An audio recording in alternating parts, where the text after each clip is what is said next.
March 3, 1944. 8th Air Force Headquarters, High Wycombe, England. General James Doolittle faced a strategic crisis that threatened to derail the entire daylight bombing campaign against Germany. His B-17 flying fortresses and B-24 Liberators could reach targets deep in Germany, but barely. The round trip to Berlin, over 1,200 miles, pushed bombers to their absolute fuel limits. Any combat maneuvering, any headwinds, any deviation from optimal flight paths meant bombers ran dry over occupied territory or ditched in the English Channel. His chief of operations, Colonel Curtis LeMay, laid out the brutal mathematics. At current fuel efficiency, Berlin is theoretically in range. Practically, it's a suicide mission. We lose more bombers to fuel exhaustion than to German fighters. The aircraft have the range, barely, but range assumes perfect conditions that don't exist in combat. Doolittle studied the fuel consumption reports.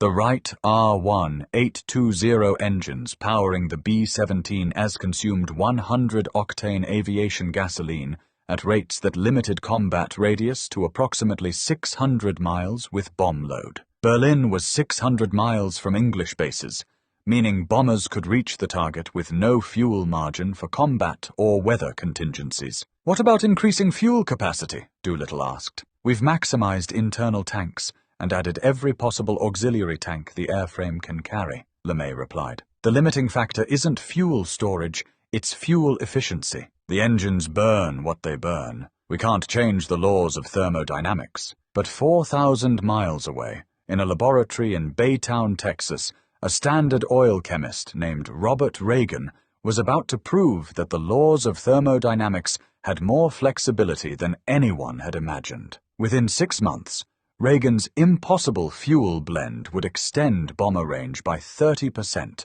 enable routine Berlin raids, and force the Luftwaffe to defend targets they had considered unreachable by American daylight bombers. The German High Command had calculated Allied bomber range with precision. They knew American B-17 and B-24s used 100-octane fuel. They knew the fuel consumption rates of Wright and Pratt and Whitney engines. They knew the distances from English bases to German industrial targets. Their defensive strategy was built on these calculations, concentrating fighter forces and anti-aircraft defenses around targets within American range, while assuming deeper targets were safe from daylight bombing. Reichsmarschall Hermann Göring, commanding the Luftwaffe, had stated in February 1944, "The Americans can reach the Ruhr, perhaps Hamburg, but Berlin is beyond their fuel capacity for daylight operations. Our calculations are certain. The physics of aviation gasoline do not permit bombers carrying combat loads to reach Berlin from England and return.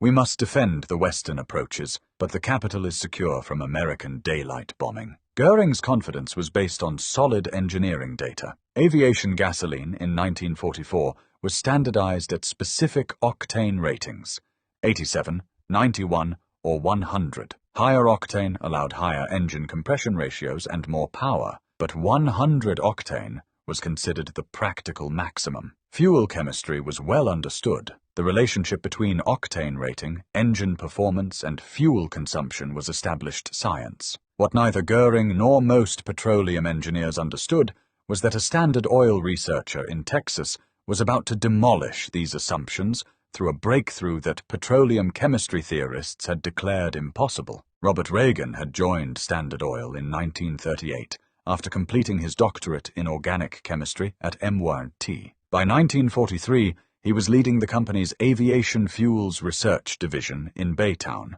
tasked with improving fuel performance for military aircraft. The challenge seemed straightforward: increase octane rating without increasing fuel weight or reducing energy density. The conventional approach had been to add tetraethyl lead to gasoline, which increased octane but had diminishing returns above 100 octane and created engine deposits that reduced long-term performance. Reagan believed there was another path: manipulating the molecular structure of the fuel itself rather than adding performance-enhancing chemicals. In late 1943, Reagan began experimenting with catalytic reforming processes that restructured hydrocarbon molecules. By subjecting petroleum fractions to specific temperature, pressure, and catalyst combinations, he could convert straight-chain hydrocarbons into branched and aromatic structures that resisted engine knock, the phenomenon that limited compression ratios and therefore engine efficiency. The breakthrough came in January 1944. Reagan's team created a fuel blend that tested at 130 octane performance, 30 points higher than standard 100 octane aviation gasoline. More significantly, this 130 octane fuel achieved its performance through molecular structure rather than lead additives, meaning it burned cleaner and could sustain higher performance over longer periods. Petroleum engineers reviewing Reagan's results were skeptical. Dr. Eugene Houdry, one of the pioneers of catalytic cracking, stated, "130 octane fuel through catalytic reforming is theoretically possible, but practically impossible to produce in quantities sufficient for military use. The process requires exotic catalysts, extreme conditions, and produces yields too low for commercial application. Reagan has created a laboratory curiosity, not a usable military fuel." Reagan's response was to build a pilot plant in Baytown that could produce 500 gallons per day of 130 octane fuel. By March 1944, Standard Oil was shipping samples to Wright Field in Ohio for military testing. The tests revealed performance characteristics that seemed to violate established engineering principles. Engines running on 130 octane fuel could operate at higher compression ratios, extracting more power from the same volume of fuel. More critically for bomber range, the fuel allowed engines to run leaner, using less fuel per unit of power produced, without risk of detonation that would destroy the engine. The mathematics were revolutionary. A B-17 Flying Fortress burning standard 100 octane fuel achieved approximately 0.45 pounds of fuel per horsepower per hour. The same engine burning 130 octane fuel achieved 0.38 pounds per horsepower per hour,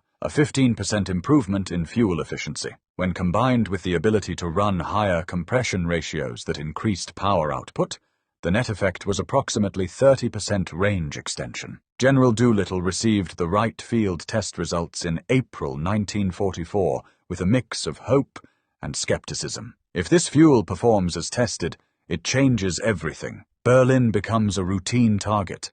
Leipzig, Dresden, every industrial target in Germany comes within range. But can it be produced in quantities we need? That question was answered by American industrial capacity operating at scales that no other nation could match. Standard Oil, working with Shell, Texaco, and other petroleum companies, began converting catalytic cracking units to produce 130 octane fuel. By June 1944, production reached 1 million gallons per week. By August, 10 million gallons per week. By December 1944, American refineries were producing 130 octane aviation fuel at rates that exceeded total German aviation fuel production of all grades combined. The first combat test came on June 21, 1944. The 8th Air Force launched Operation Frantic, B-17 bombers bombing Berlin, then continuing to bases in Soviet-controlled Ukraine,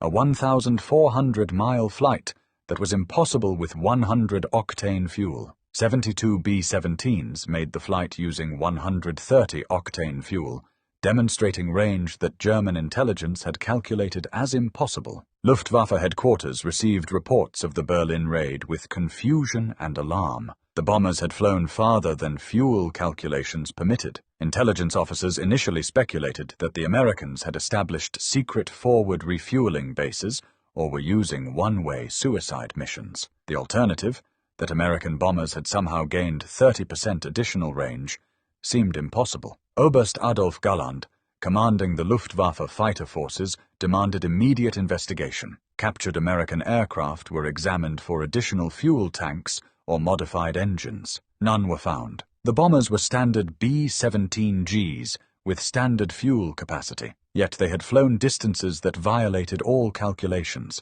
The answer came in July, when German chemists analyzed fuel samples recovered from crashed American bombers. The octane rating was 130. a performance level German chemists declared was impossible to achieve in production quantities. Dr. Fritz Haber, Germany's leading petroleum chemist, stated in his report to Goering, "The Americans have created aviation fuel with octane rating 30 points higher than our best fuels. This performance level requires catalytic processes and refining capacity we cannot match. More critically, they are producing this fuel in quantities that suggest they have converted substantial portions of their refining capacity to military fuel production. We cannot replicate this achievement." The strategic implications were devastating for German defensive planning. Targets that had been considered safe from daylight bombing were suddenly vulnerable. The Luftwaffe had to spread fighter forces across all of Germany, rather than concentrating defenses in the west. Anti-aircraft batteries had to be repositioned to protect previously secure industrial areas. The entire defensive strategy built on fuel range calculations had become obsolete. By August 1944, 8th Air Force bombers were conducting routine missions to Berlin, Leipzig, Dresden, and targets throughout Germany, using 130 octane fuel. The missions that had been suicide runs in March were now standard operations in August. Bomber losses to fuel exhaustion dropped from 12% of total losses to less than 2%. More significantly, the additional range meant bombers could take evasive action against fighters, could alter flight paths to avoid heavily defended areas, could spend additional time forming up over England. All activities that consumed fuel but increased mission success and reduced casualties. The fuel didn't just extend range, it provided operational flexibility that made bombers more survivable. German industry attempted to respond. Synthetic fuel production, already struggling to meet demand, was pushed to develop higher octane fuels. German chemists understood the catalytic reforming processes in theory, but lacked the industrial capacity to implement them at scale. Germany's largest synthetic fuel plant, Lohna, could produce approximately 600,000 gallons per month of 96 octane fuel at maximum capacity, less than 6% of American 130 octane production. The fuel gap mirrored the broader industrial disparity. Germany was operating at maximum industrial capacity to produce adequate quantities of standard-grade fuel. America was operating at partial capacity to produce revolutionary-grade fuel in surplus quantities. The difference represented industrial might operating at different levels of technological sophistication. Technical Sergeant Michael Romano, a B-17 flight engineer with the 91st Bomb Group, experienced the impact firsthand during a mission to Merseburg on November 2, 1944. His aircraft took flak damage over the target that destroyed one engine and damaged another. Standard procedure would have been to abort for the nearest friendly territory. Instead, running on 130 octane fuel with 2 functioning engines, Romano's bomber maintained formation, completed the bomb run, and returned to England, a 1,100-mile flight on 2 engines that would have been impossible with standard fuel. "The new fuel saved our lives," Romano stated in his after-action report. "We should have gone down over Germany. Instead, we made it home with 45 gallons to spare. That's the difference between being a prisoner and going home. That's the difference between life and death. Someone in a lab coat in Texas saved the lives of 10 airmen they'll never meet." The psychological impact on German defenders was significant. Luftwaffe fighter pilots had operated under the assumption that American bombers approaching fuel exhaustion became increasingly vulnerable, forced to maintain straight flight paths, unable to take evasive action, desperate to reach friendly territory. These fuel-critical bombers had been priority targets. With 130 octane fuel, bombers no longer operated at the edge of fuel exhaustion. They had margins that allowed continued maneuvering throughout the return flight. German fighter pilots reported engaging bombers that should have been fuel-critical but continued aggressive defensive maneuvers, indicating fuel reserves that German intelligence couldn't explain. By January 1945, the 8th and 15th Air Forces were conducting missions that would have been impossible with standard fuel: long-range fighter escorts to Berlin and beyond, shuttle bombing raids that landed in Soviet territory, extended missions that lasted over 8 hours. The strategic bombing campaign that had been constrained by fuel range in 1943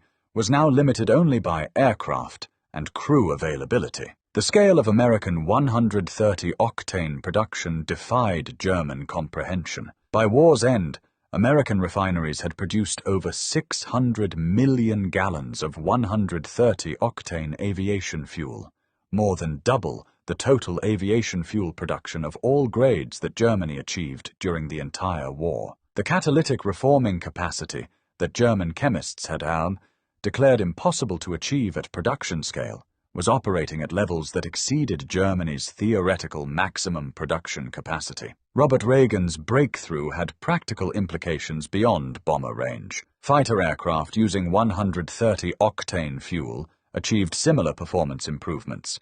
Additional range, higher speeds, better climb rates. The P-51 Mustang, already formidable on 100-octane fuel, became dominant with 130-octane. German fighters attempting to intercept bombers faced American escorts with fuel capacity for extended combat and performance advantages that made engagement increasingly suicidal. Post-war analysis revealed the full strategic impact. The Joint Intelligence Committee's final report on strategic bombing effectiveness stated, "The introduction of 130-octane aviation fuel in mid-1944 extended Allied bomber range by approximately 30%, bringing all German industrial targets within reach of daylight bombing. This single technological advancement negated German defensive strategy based on distance protection. The fuel development shortened the war by an estimated 4 to 6 months by enabling systematic destruction of German industry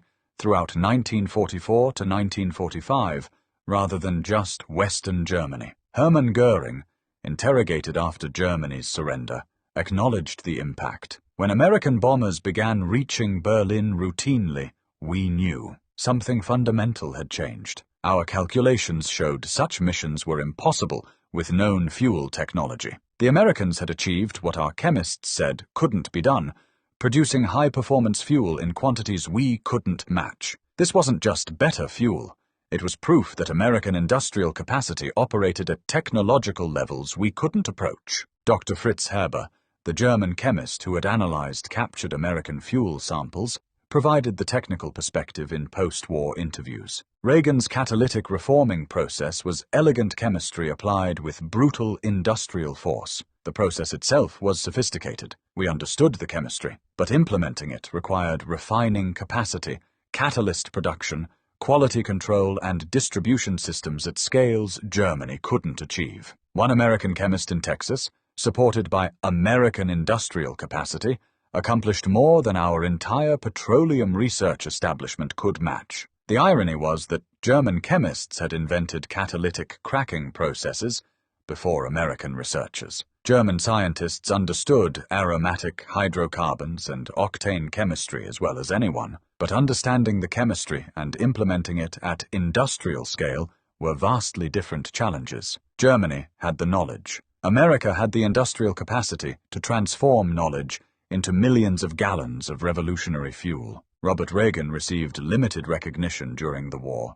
His work was classified, and petroleum chemistry wasn't dramatic enough for public attention focused on weapons and battles. After the war, he received the Medal for Merit from President Truman for contributions to the war effort. The citation noted that his fuel development extended the range and effectiveness of American air power, directly contributing to the defeat of Nazi Germany. Reagan's own assessment, given in a 1947 interview, was characteristically modest. "I didn't invent new chemistry. I applied known processes in ways that hadn't been attempted at production scale. The real achievement wasn't the laboratory work, it was American refining capacity that could implement new processes while maintaining fuel production for the entire military. The chemistry was clever. The industrial implementation was magnificent. The B-17s and B-24s that bombed Berlin throughout 1944 to 1945 were flying on fuel that German intelligence had declared impossible to produce in military quantities.